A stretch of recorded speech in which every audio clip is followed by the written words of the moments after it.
Opel Astra J 1.6 турбо устраняем стук суппортов.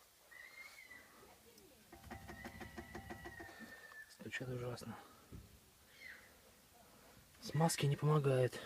Пробовал хорошие смазки, забивал направляющие. Бесполезно.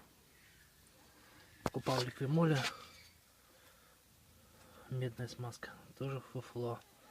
День-два все равно стук появляется. Но покупать новый направляющий не стал. Во-первых, цена дорогая у направляющих. 2 штучки 2000. Комплект 4000 на 2 колеса. Вот. Решил поставить пружинки, чтобы пропал стук. Так. Пружинка с ВАЗ 2114. Где она тут? А вот она.